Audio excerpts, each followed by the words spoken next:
Toby Lloyd from UBI Arts Lab, this way. Beck from Salford University. Councillor Helen from Liverpool City Council. And Phelps, freelance musician you heard from earlier. So I would like to invite you to take a couple of minutes to just introduce yourself and the perspective, your starting point on universal basic income, where you're at the moment. So I will hand over, if it's okay, first to Toby Lloyd. And can I ask you to speak into the microphone just so that the sound reaches all the way to the back of the room? You might have to hold it. Okay. Can everyone hear me? Is that okay? Can you hear right back there? Hi. So, excuse me. So I haven't really prepared anything for an introduction. I was hoping more for a conversation. But so I'm an artist. I had an experience which was, I feel like very much like having a basic income. And then because of that, I got more interested in basic income, feeling that it would enable people to sort of explore their creativity for one, but also a lot of people, just explore their creativity endeavors. So a lot of people are able to do that. And it also enabled me to do lots of volunteering, meet people who I wouldn't normally meet in my normal social circles, especially being a middle-class white person. It was really, really good to do that. And I consider that kind of a consciousness-raising experience. After that experience, I applied to do a PhD. So again, this is relevant in terms of academia, how the limits of academia and moving outside of that. I don't consider myself an academic necessarily. But doing a PhD, which was funded, was like having a basic income again. I was funded for 3 years by the university, which meant that I was financially secure, which was fantastic, and it meant that I could be volunteering and other things outside of that, starting UBI labs for one thing. But the other thing is it was also the university investing in me. What I was doing was valuable. It wasn't just making art, wasn't just a hobby anymore, it was actually research, which people cared about. But also having all the access to the resources and all that kind of stuff, which being an academic PhD student meant. So I guess I feel like basic income would be a way of investing in society. It would be us sort of investing in society and enabling people to do lots of things which currently are undervalued because they're not financially rewarded. So my PhD was looking at how can you use participatory art projects to communicate ideas like basic income. One of the problems which we face with basic income, I think lots of sort of reasons, but it is white beady blokes and glasses talking about it, for one. But also, it kind of has this academic kind of thing. Often, when people sort of cite reports or trials, it's in sort of statistics and figures and graphs and all this kind of stuff, which doesn't really mean very much to normal people. You can sort of talk about, all those people over there, but actually it's the personal experiences of people who've taken part in basic income trials, and I consider my PhD, being a funded one, being a basic income experiment. I use that, my experience of doing that, as an example of what I was able to achieve, especially being incredibly dyslexic. Even just actually writing it was an achievement for me. So the projects which I was doing sort of ask people open questions which enable sort of the conversation to start. I felt that I realised very quickly that if you went up to someone and started asking, have you heard about basic income? It would very, very quickly turn into a kind of a debate style conversation with them either agreeing or disagreeing with you, and then you're trying to win the other person over, which I find people are much better at believing in something if they actually come to that conclusion themselves. So me trying to tell someone basically comes this brilliant idea, if they didn't agree with me, you're on hiding for nothing really. Thank you. So I'll just wrap up with this last bit. So I made all these different projects. I've got examples of one which I can give. I've got a few of them which I can give to people, but like one of the other projects I did asked people 3 questions, which were: what did you want to be when you were growing up? What gets you out of bed in the morning? And what would you do if you had a year off? And I found that people's justifications for their answers were far more revealing than the actual answers themselves.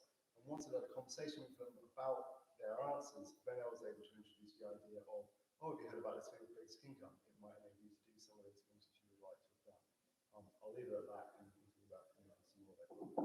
Super, thank you. And Dave, would you like to just briefly introduce yourself and your starting point on investigating? So, my name is Beck, and I'm a lecturer in social policy at the University of Salford. Something that Toby didn't mention, he's just passed his PhD by himself, which is very, very, very, it's a massive achievement. I came at UBI very late. What I found is that I've become a very vocal supporter of UBI. If you do follow me on Twitter, it's usually what I bang on about. So I started my academic life really very late. Didn't go to university till I was 25. Left school with no GCSEs. I was talking to a friend of mine, Beth, the other day on Twitter about being thrown out of school for a couple of weeks for having a stupid haircut. So my academic life has been really, really difficult. Didn't get along in school, don't really like the education system still. And then I found myself really, really interested in food. And that was when my son's here. We moved to Wales for me to go to university at 25. And I didn't know what I was interested in. I was interested in something to do with geography. And then food banks hit on the social policy landscape. And I thought, that's quite interesting. What the hell is a food bank? So I went down to my local food bank in Bangor in North Wales, and I started volunteering there, and that's where I developed the idea for my PhD research, was to look at the growth of the emergency food bank landscape and the social policy decisions that have tipped people into using food banks. And I got really, really interested in the idea of welfare and welfare reform, and for me it was the welfare reform Act 2012, following the introduction by the coalition government that really, really tipped people into poverty. So it was interesting to hear Anna Byrne talk about welfare that's happened and welfare that's not happening. It allowed me to think about my own UBI journey. So I finally left precarious work about 2 years ago when I got a job at Salford University. And to be honest, I still live quite precariously. I think I've got about £4 left in the bank this morning. And I'm on a pretty good salary, as a grade 8 lecturer at a university, for those of you who know what that translates to. But I've got about £4 left in my bank, and I don't get paid till tomorrow. And it's usually like that every month. You go home and you open the cupboards and you think, shit, pasta again. Pasta and cheese tonight, pasta and peas yesterday. It still happens, and I'm quite annoyed that it's still happening to me. But, so, where am I going with this? Anyway, so my research is on food poverty, and as somebody who's lived in food poverty, I'm not coming at my research and my talking and my lecture on it from an academic background. I'm coming at it from a lived experience background, and that's what I'm really, really interested in. So I found myself talking to people in food banks, asking them why they're in this situation, and it is the welfare system we've got. It's not a social security system, it's a social insecurity system. It's been politically designed over the last 10 years to be more conditional and to trip people up and to place them in poverty. And that's the idea of neoliberalism. And for me, a universal basic income seems to be the answer. I was stopping looking at people at the bottom and questioning, why they're there. We know what the answer is, and it's the answer that's happening up there. So this is why my research started to move more upstream, to look at the reasons why people are falling in the stream and to challenge this social security system. And I remember when COVID hit and we were all in lockdown, and I'm sat outside in the backyard with a laptop, still working. And I'm thinking, well, it's all right for me. I can still sit here, I can still work, I'm still getting paid, I can still do exactly the same job. I just teach online. And I thought, well, it's all right for me saying that, but you can't stack shelves from home. There must be something that needs to change in our social security system, because we keep coming up against these crises, and this crisis is hitting again and again and again. COVID's the most recent crisis. I think Brexit is going to be a massive crisis, so it's going to change the way we work. We need to change the social policy landscape. So I was quite happy to hear Andy Byrne mention that. So hopefully we all come away from here with I'm guessing most of us are here are UBI supporters or got interested, but hopefully we were able to leave here and spread more of a deeper message about the UBI, about the challenge, the challenge that it can bring to the social policy landscape that we currently got. Thank you very much. Helen.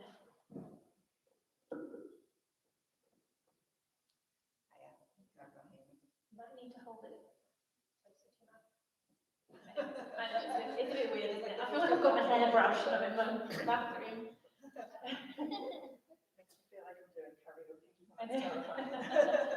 Hiya, I'm Helen Stevens. I'm a Liverpool City Councillor, very recently elected, so very new to it. And I'm also the chair of the self-employed section of Community Trade Union. And so I want to talk a little bit about self-employment. So there's the self-employed sector makes up, I think it's about 15% of the workforce. It's actually more than the public sector now. And there's a misconception that people are forced into it, either through bogus self-employment or because they're unemployable. And there's an ignorance among sort of policymakers and politicians that the way to sort of fix the problems that are facing the self-employed is with employment. And actually, 91% of people who are self-employed have chosen to be self-employed. So being self-employed can be inconsistent. I've been self-employed for 12 years now, and it's been very up and down during that period. We don't always have regular pay. We don't have a guarantee of customers or clients. We have to deal with things like late invoice payments, clients wanting to dictate to us how much we charge for our services, and we lose more of our income to national insurance than employees do. But we don't get any of the statutory support like sick pay. So obviously not working means not earning, and financial stress has a huge impact on mental health and our well-being. But on the flip side, being self-employed can be very flexible, gives us flexibility and a lot of job satisfaction, which personally speaking is essential for my mental health and my well-being. I've found over the years that the work that has given me the most satisfaction is actually the work that doesn't really pay anything, doesn't generate an income.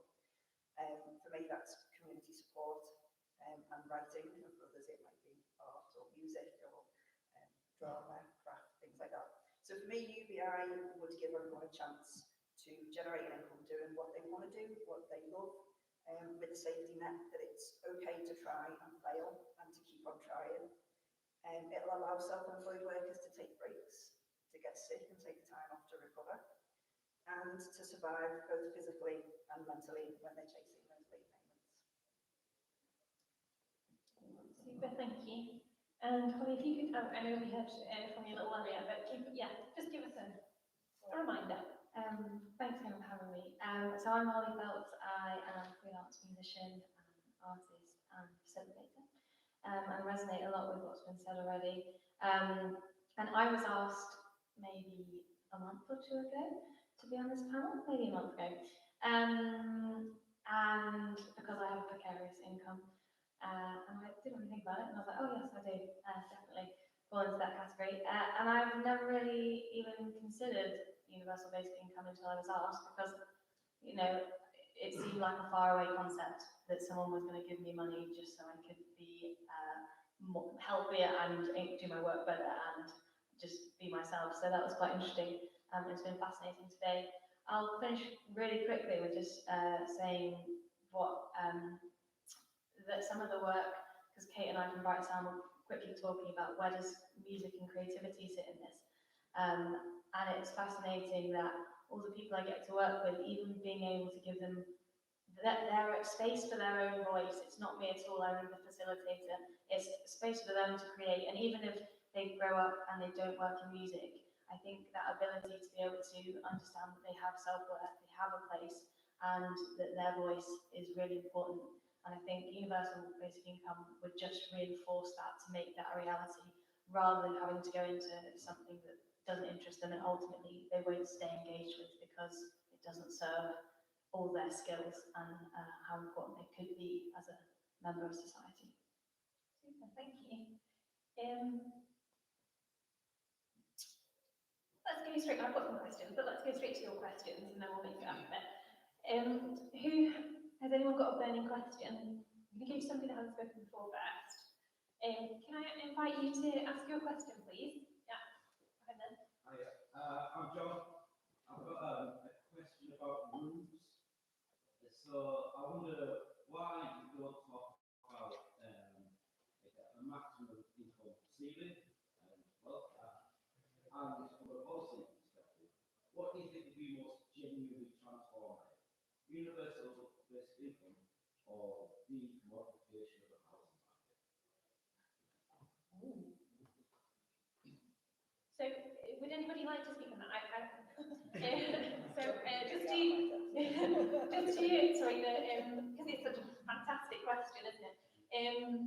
This panel is here to speak about the sort of personal implications of universal basic income for themselves and the people that they work with, connect with, a sort of grassroots. So it may be that I could make a note of that, and if it's all right, I would like to postpone asking it until our next speaker, and then may I ask it on your behalf?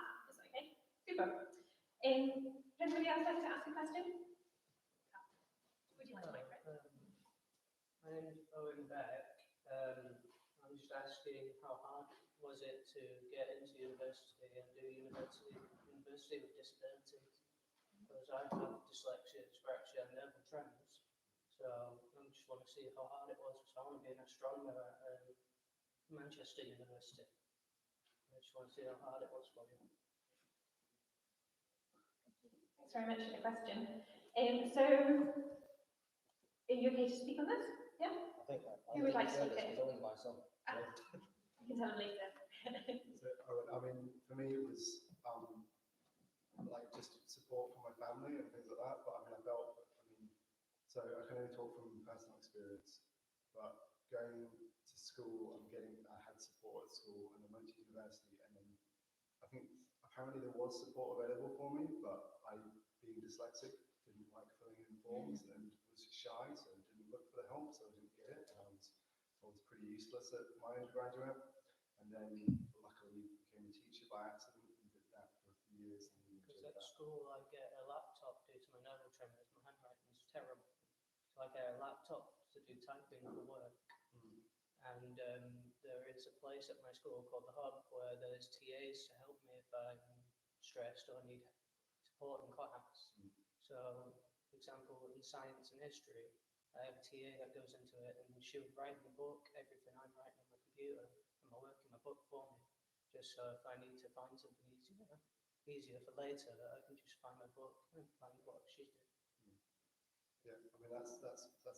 So I mean, just get the support you can do, and also just believe in yourself. Like it's just follow your dream, and it doesn't have to happen straight away. Like I went back to university for a master's, like when I was in university or whatever, and then that I really enjoyed that, and that but I didn't enjoy earlier stuff. So if you enjoy it, then you're in the right direction. Perfect advice there. Follow your dream, connect with people that can give you support. You can do it. Next questions? I'm going to go to you if that's okay. Hi, yeah, question for Dave question for Dave on the food stuff. I'm interested what your views are. I can see how UBI will affect access to goods in terms of making people more efficient before. But I wonder what you have views on how UBI will affect the food system and whether it will be a disruptive effect. See what I mean in terms of how food is distributed locally? Yeah, I mean, as you know, I'm also co-chair of the UBI Lab Food Network. Sorry. And in that, we do look at the UBI as being potentially disruptive to the entire food system, top to bottom, beyond farm gate, beyond people's plates, even to its eventual disposal.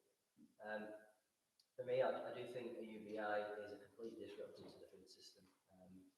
Speaking to a farming friend of mine from North Wales, Gareth Jones, he does like the idea of UBI.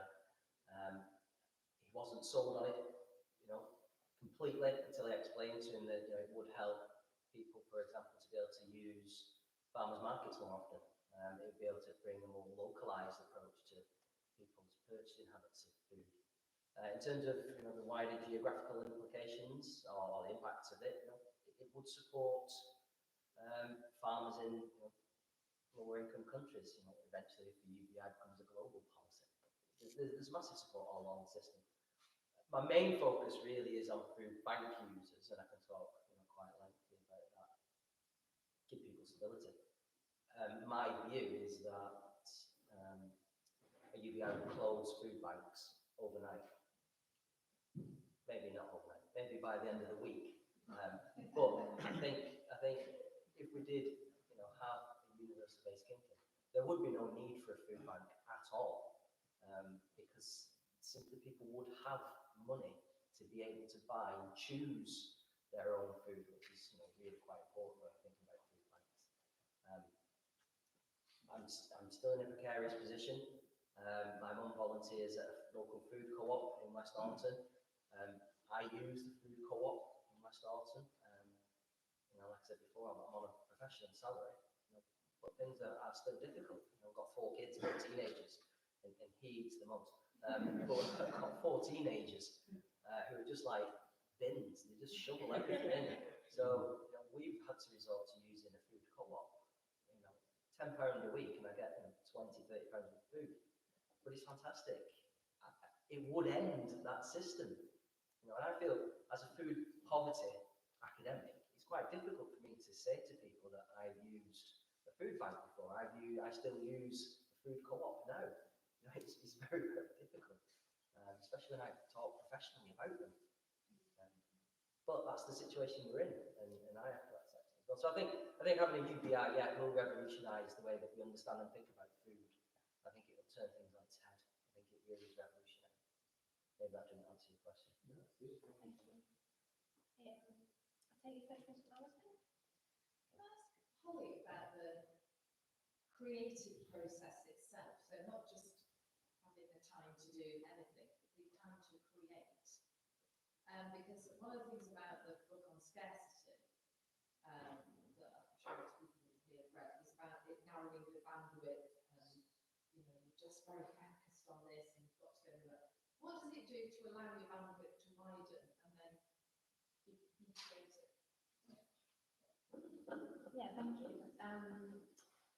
I suppose time is obviously so precious to us all, and especially in the current day and age where everyone wants to pay for your time. I find when I create, I have to now carve out time to do that. So whereas before I would be able to have an idea and then it naturally be able to have the time to do it, now I have to actually go, I'm going to say no to this, this, this, and this, so that I can allow a day or two. And one of the things that comes up a lot with some of my friends that do similar work to me is who are musicians, as well as freelancers, is this idea that you say yes and prioritize everyone else's work and not your own. And I think, as we all know, when you're happier in your head, you're able to do things better. You don't have a cloud come over you and you're thinking about something completely different when you're trying to do a task, maybe at work or maybe feeding your family or whatever it is. You're half there. So I suppose what it allows, or what I think this is the question, and correct me if I've not quite hit it, but to be able to have that space to create is fundamental for the quality of it, of the creation, but also for the quality of your day-to-day, your hours, and ultimately your life. So it would be huge in terms of being able to prioritize that as something that's really important. And I think when I started trying to do everything, and as some of you may have heard, it didn't go very well for me, I gave away part of that, but then I realised I can't not do this. I'm also dyslexic, and I was going to chat to you after because I had some advice that I'd just like to share with you as well. But I realised I have to create to feel happy and to be able to be my best self. So it's fundamental to me. And it's not a choice.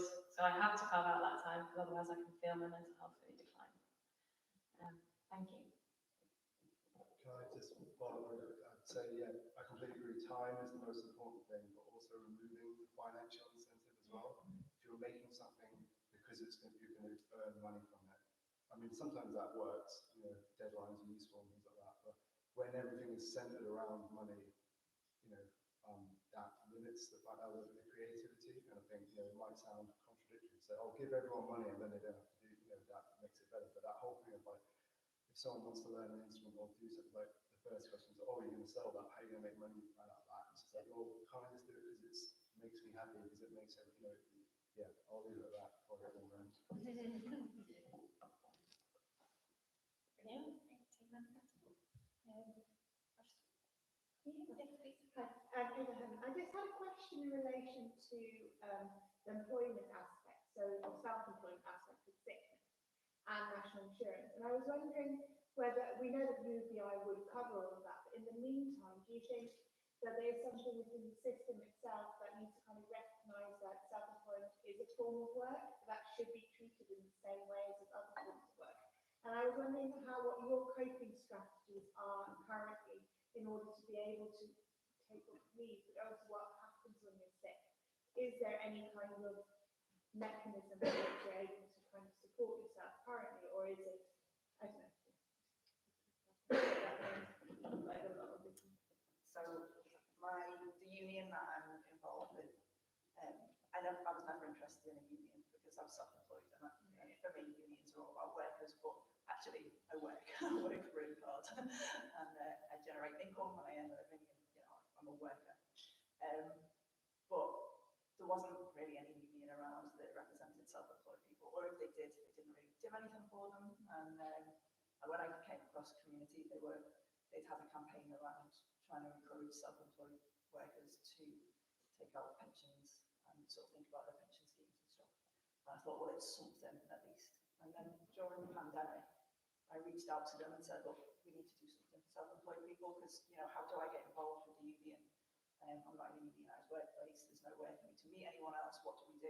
And so we formed a committee about 2 years ago, it was just at the start of the pandemic, and it's now become a formal part of the union.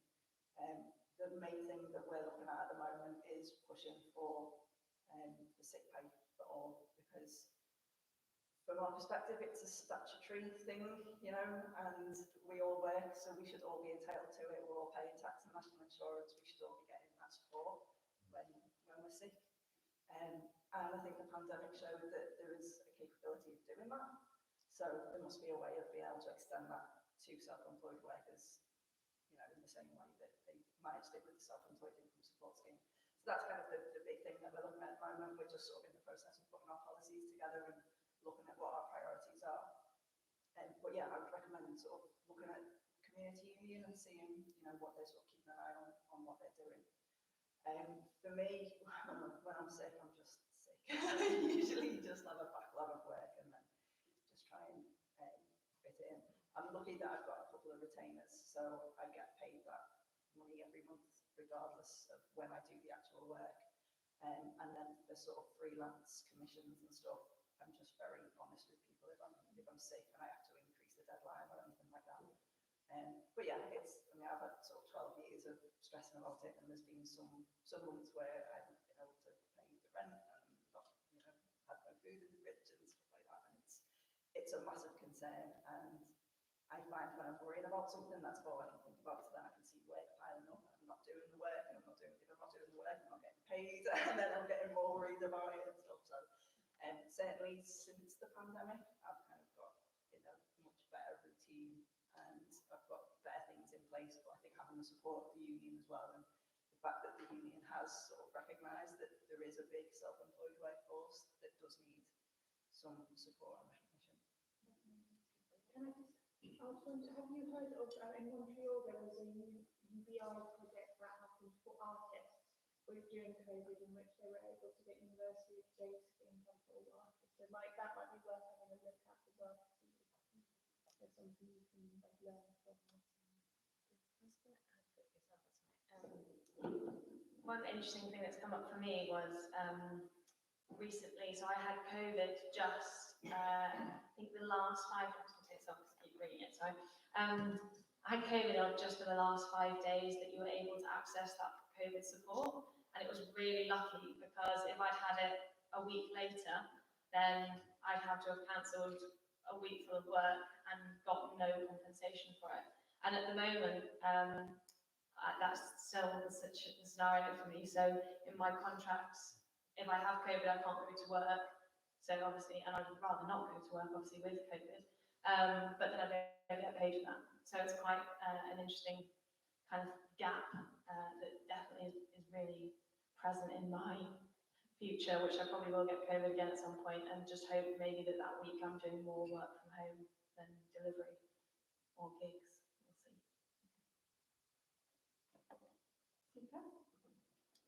Can I ask a follow-on from that question about freelance life and universal basic income? How do you think, in particular, universal basic income might benefit women? So thinking about freelance, you mentioned about freelance life having flexibility. Natalie Bennett said at the beginning it's a feminist issue. My question is, how do you think that universal basic income and gender go together?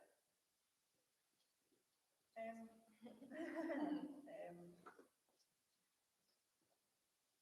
a difficult question. It can be a difficult question. So one of the things with self-employed, obviously it's, a lot of mums and, sort of new mums sort of wanting to spend more time with children and in the early years, quite often look at self-employment, which again also then sort of from the outside gets a little bit of a negative kind of mumpreneur, like it's a little bit kind of, gets a little bit patronising and not taken very seriously, which is really frustrating because they're working hard and they're doing whatever it is that they're doing amazing things, and it's kind of almost disregarded, like it's not as important.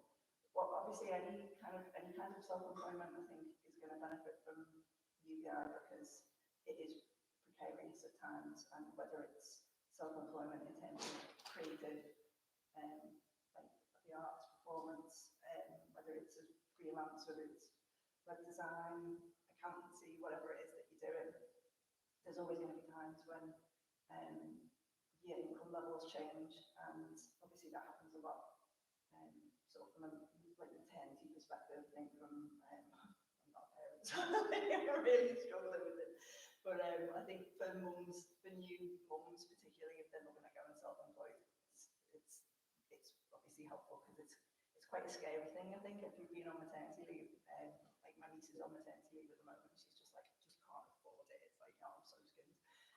And she started looking at, do I want to go back to work or do I want to go self-employed? And obviously there's a lot of things to take into consideration there as well, things like childcare and all that sort of stuff. So I think having that safety net of a basic amount of money coming in that will cover those sort of immediate costs will definitely free people because they have got those considerations. They're parents, they've got so many other costs to think about, not just themselves. So I think UBI will free them up a little bit to be able to still pursue self-employment.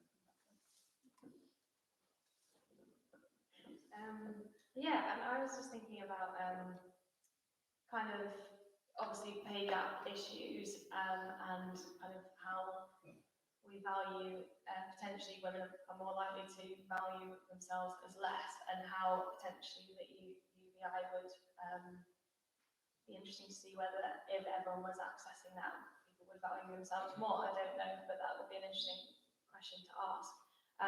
But also it would mean that you are more empowered, just as a citizen really, but then especially as a woman, you have that financial backing behind you, whether you then choose to then go and be a mother or whether that is in self-employment or not. Yeah, fascinating kind of like, wow. There was one thing I wanted to say, but I can't remember what it is, so we'll move on. Freedom to make that choice as well, isn't it? That you then kind of take for granted. Yeah, and I think that was it. Thank you. You've helped me find the thing. What I found so shocking when I tried to access support during COVID, when all my work went, is they asked me if I had a partner that I lived with, and I do, but we're not in any way financially involved, just because that's our choice at the moment. And if I had to put in all of his details and all of his things so that I could access this money, and I felt so bizarre, I felt so disempowered that I was like, hang on, this has nothing to do with anyone that I'm in a relationship with. It's my money and my like way of creating an income for myself. I don't need to get someone else's because they live in the same house as me. I found that fascinating. So, like, just build on that, the emancipatory position of the universal basic income is that it's paid individually. So I would receive my payment as would my wife, and she would possibly in her own bank for her to do whatever she wishes. So, from a socialist perspective, equality and feminism going hand in hand, it brings equality because everybody's got the same approach, whether it's male or female household. But the parents have got the same position as well, and it's like the tide that raises, both boats at the same time. But also, in terms of, I forgot where I was going to go with this. I'll come back to it.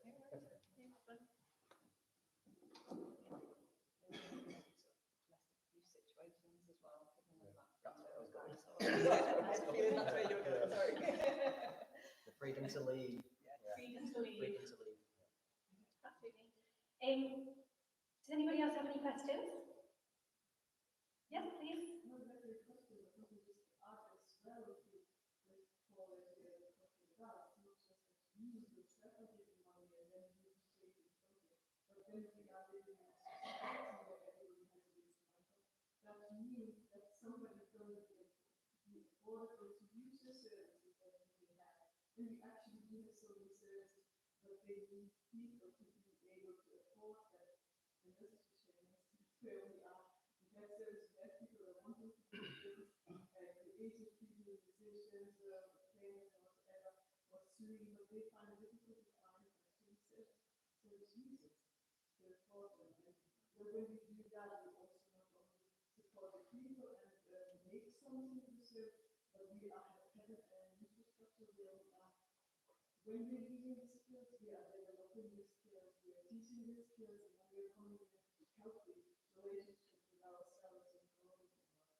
Yeah, an important point, and within that was the sort of local circular economy. So if people locally don't have very much money to spend, what services are available?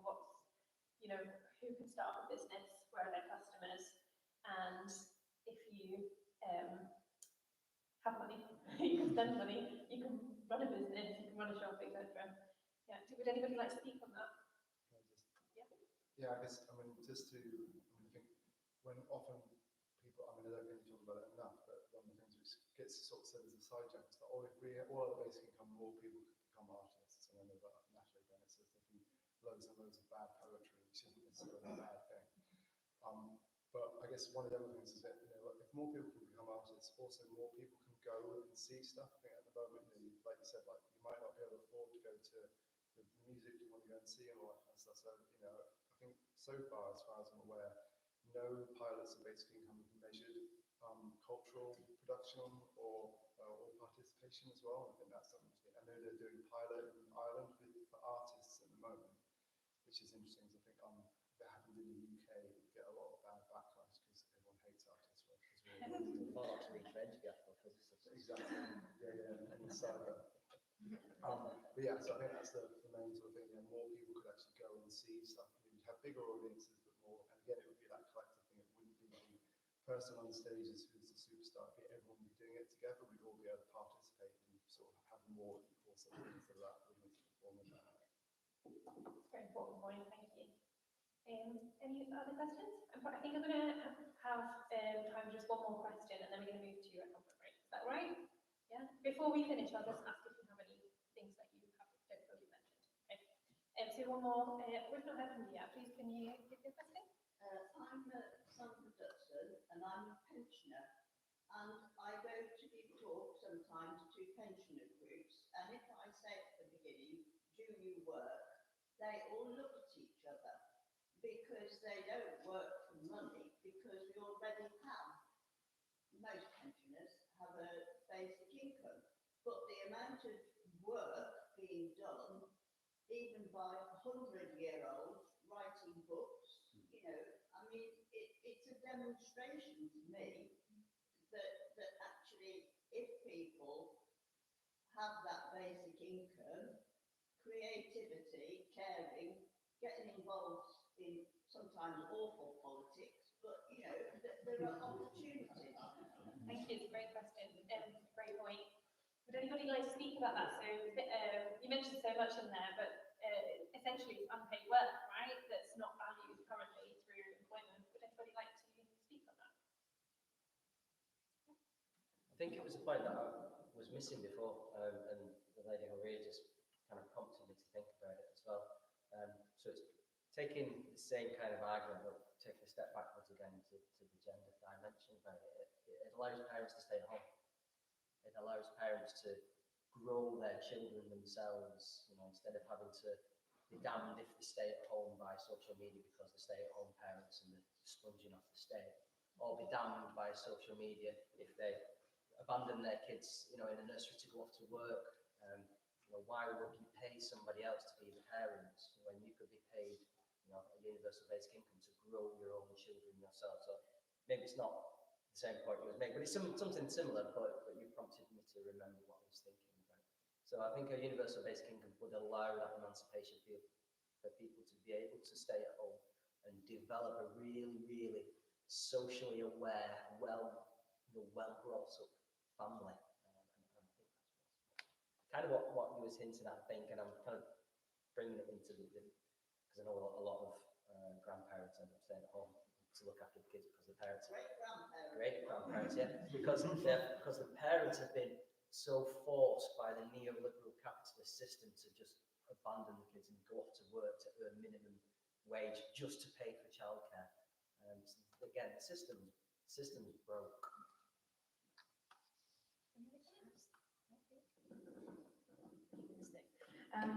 I think that's so amazing, and that why aren't we already using that as a bit of a trial? Because just obviously when we walked in earlier, there's like lots of trials and stuff, but that is a great example of stuff that we should be learning from. Like pensioners are already doing so much stuff because they have, like you say, the idea of accessing money so that they can access things they enjoy and give so much back. It's absolutely amazing, really. And yeah, I think we should weigh that a bit more. Let's learn from scenarios that are similar. And one more thing was, I was going to say, one thing I'm doing, so I'm upskilling at the moment in studio work, and I'm having to do that for free just to get my foot in the door. So to get into where I can use the hardware that I don't have access to at home. I'm doing 5 or 6 days for free because that's the way of the world. And I feel like that's beneficial to my career and where I want to be going. But yeah, it's just interesting that, you know, I wouldn't have to make such a maybe considered or to be stressed about taking those 6 days of not being paid if there was an opportunity to have a universal basic income. Fantastic, thank you. Does anybody have any burning last points before we wrap up and take a break? Yeah, please. Sorry, I appreciate that I've spoken a lot, so I apologise for that. But I know that the panel is sort of looking at like, how do we move from the academic to the real world sort of thing, and I do think that it is through centering people who you're speaking to, getting people to think about it from their own experience. That whole thing of like, oh, you know, if we give basic income to everyone, they'll become lazy. And your point about pensions is a classic example of like, yeah, pensioners work harder after, you know, you don't, once you've retired, you don't get a day off, right? But sorry, to finish with some shameless self-promotion, is in the packs which you were given or might not have been given, there's some basic income top trumps, which is something I've made, which is using participants from different trials from around the world to make top trump cards. So it's got scores about how their life was changed, but also a small testimony from this sort of thing. And again, the idea behind that is to get people to think beyond the, oh, everyone will become lazy or something, actually reading what someone did in America, what someone did in India or Canada, and actually sort of seeing, you know, being able to go, all right, that's how my life would change, or that's how it would affect me. I think that's what we need to start talking to people in that kind of way to get them to think beyond the sort of academic papers and sort of centering in their own sort of systems and stuff. One last one. Sorry, the gentleman at the back row has a question about the decommodification of housing. I'm really, really interested in that. And in terms of, are you talking about landlordism? Yeah. Yeah. This round not great, around 3 years to the negative. So it's like, say if there's some solve every problem, yeah, you can solve. But if we've got like a predatory extractive economy, then it's huge capital base for the people that are quite easily dispersed, and they all get eaten in rent and actually overapplied in the US.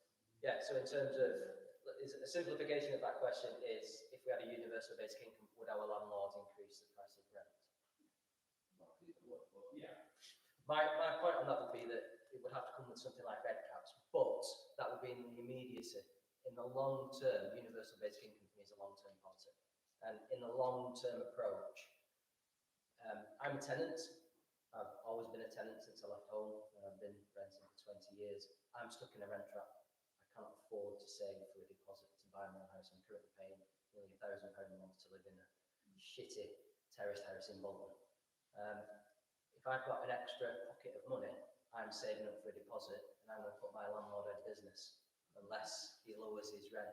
I appreciate some people will still like to rent, but it will, for me, a universal basic income, instead of the capitalist system being top down, it revolutionises it, turning it bottom up. People get the power. I will have more money to save up for a deposit, and I'll be able to move out and buy my own house, and my landlord will be forced out of business almost, or he will be forced to drop his rent to an affordable level for everybody. And that's my view of it. Sorry. That's great. That's great. Perfect. Okay, please join me in thanking our panel. We're going to